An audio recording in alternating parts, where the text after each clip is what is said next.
Hello, it's Michael B. And today I've got a special one for you. I want to show you this 1987 Buick Regal Grand National. In the 80s, there were cars like the IROC Z, Corvette was a serious player, Monte Carlo, Oldsmobile 442, but then there was the Grand National. Unbeknownst to most people, this car was lethal. Of course, that's lethal in the 80s term. You compare it to cars today, and honestly, minivans have just as much horsepower. But this car had charisma.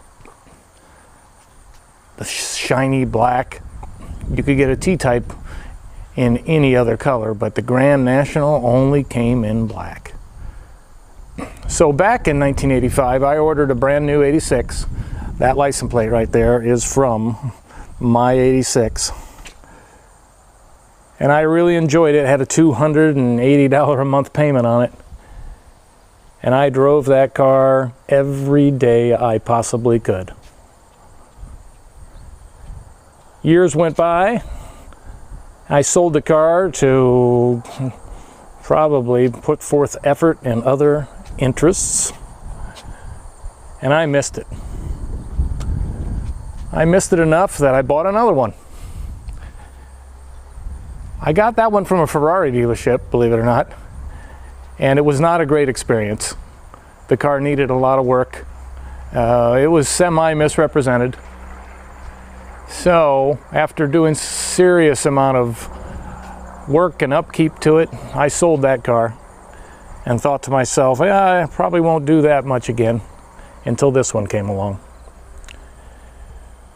This one was a two-owner car. A gentleman passed away. He loved this car. He loved it as much as I love it. He had been driving it, so I think it was 2 years old when he got it. And he took extremely good care of it. Look at that interior. It's a low mileage car. It's got all the cool stuff. Look at that Grand National luxury. Isn't that just something? These were personal luxury cars. Look at that embroidered headrest, the two-tone seats. I mean, really? Let's open up the hood. I'll show you under there. Leather-wrapped steering wheel, center console with your T-shaped shift handle. 3.8 SFI turbo. I mean, let's get serious. How cool was this car in the 80s? All right, so this is a V6, as it says on the hood, 3.8 liter. They've got a unique braking system that was designed for these cars because of the turbocharged application. And it was rated at 245 horsepower, I believe. The torque was really the thing. Big intercooler. In 86, they went to intercooled. The 84s and 5s were what they call hot air Grand Nationals. So you see this car's got a couple of different items for dress up, the red spark plug wires being one of them. But it's very stock. Look at that. 6. Buick turbocharged 6. I've done a few things to this car because, like my wife tells me, I got a new hip some time ago, and my wife said, you just can't keep anything stock, can you? Well, that goes for my cars. So this car, back, like I said, when I was driving my original, bought brand new Grand National, I came up with these decals, Stage 1. So my car in 1986 ran 1390s, dead stock, 14.0s, 1390s. So I turned it into a Stage 1 by doing a couple of tweaks that we learned back then. The Buick community was very, let's say, organized. And we knew what we were doing when it came to how to get a little bit more power out of this. So my Grand National ultimately ended up in the 12s back in the 80s, and that was just unheard of. unheard of. A car running in the 12s, which now, as you realize, a Porsche Boxster will run in the 12s now, that little sports car. But this was king of the streets. And it was king of the streets enough that I think we ought to take a drive in it. Let's give it a try. Okay. So how do you start a Regal Grand National?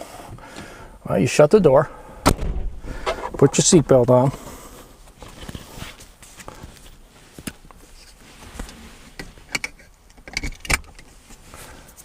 you reach over that General Motors key, you don't touch anything, you just turn the key. That 3.8 liter fires right up. Better hook the radar detector up. You get into some shenanigans with these kind of cars, the Grand National. I certainly did. Back in the day, I went through 9 sets of rear tires and 1 set of fronts. I'm letting this car warm up a little bit. It's got a digital tachometer. This has got an analog speedometer. You could get digital back then because of course it was the 80s. But it's got an analog, which I like, which is 85 mile per hour, which was somewhat humorous. These cars were speed limited to 116 miles per hour because of the tires that were available back then. You could defeat that speed limiter. Like I said, the Buick community was tight-knit and we knew how to do things like that. But ultimately, the car was absolutely fantastic stock. Okay, I'm going to drop it into overdrive. It's got a 4-speed transmission, and listen to that exhaust.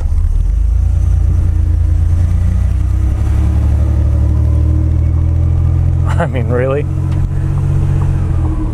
Buick sold this car. So this car is lightly optioned, just the way I like them. In 1986, my car had 9 options on it. That's not only all I could afford, but it was also a speed package because that kept it light. I had halogen headlamps and tinted glass and I think an AM/FM stereo with a cassette, concert sound speakers, the Grand National package, which was my favorite option. I live out here in the middle of nowhere, which I've said before, which means we have no traffic. Perfect for a day like this. The Grand National came with a 342 rear end ratio and this 4-speed transmission automatic that had particularly hard shifts. It was valved, the valve body was valved such that it shifted hard.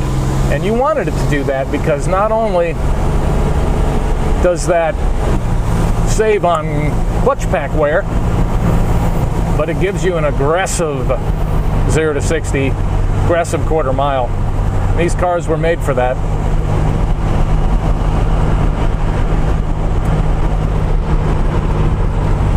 I really enjoy driving this car.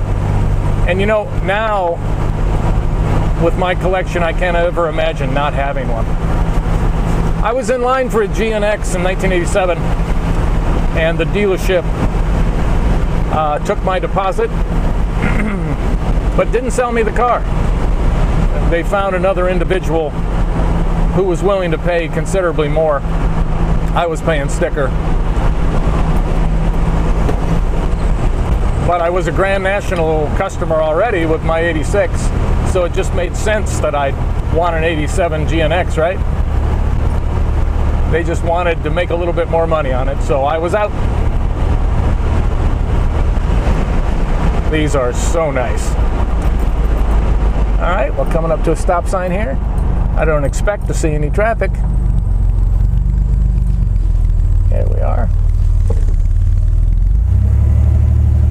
Now you'll know when the car shifts, because you can see me get kicked back into the seat.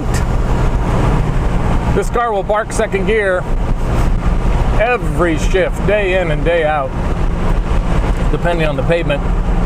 We're on a particularly coarse blacktop country road. Tires don't make a heck of a lot of noise out here, but that's okay. I mean, look at this. I'm driving along at an indicated 55 miles per hour. The exhaust note is absolutely sublime. It's just like being back in the 80s.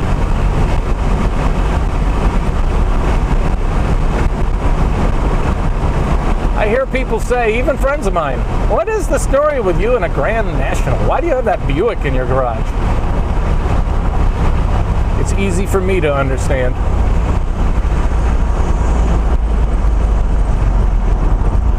I tell them because they're awesome. Okay, over here. See if we can pick up a speed a little bit. There's the second gear chirp. I am already up to a ticketable offense, and that was half throttle. Again, there are minivans with as much rated power these days, but the Grand National package is what brings you the joy. It's fast enough. It is a 80s icon. And what it produces in this form, the way I have it, ice cold air conditioning, reliability, comfort, that's enough.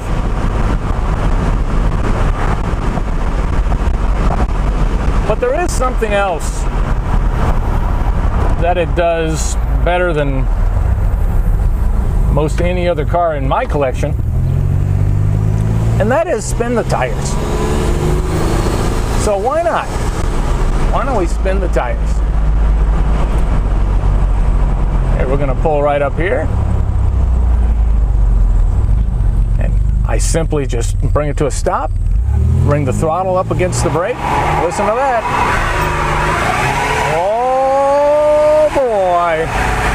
Oh yeah. All of that being half throttle. They are abnormally good at that. And that, my friends, is what the automotive passion in my world is about. What does that car bring to the table? Well, the Grand National brings hoonigan, fun, youth to the table. Out of all the cars I have, which you'll see some more of them, this one at a gas station brings most of the people to talk. They want to say how they remember the cars, or they had one, or somebody in their family did, and how much it brings them back to a day where things were a little less stressful and it was about fun. The day that Buick built a cultural icon out of a Regal. We're back at the homestead. Listen to that exhaust note. How can you not love it? Let me squiggle it back into spots here.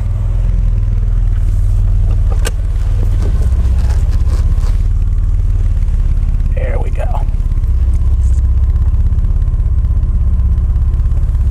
The Buick Regal Grand National. Wouldn't you rather have a Buick?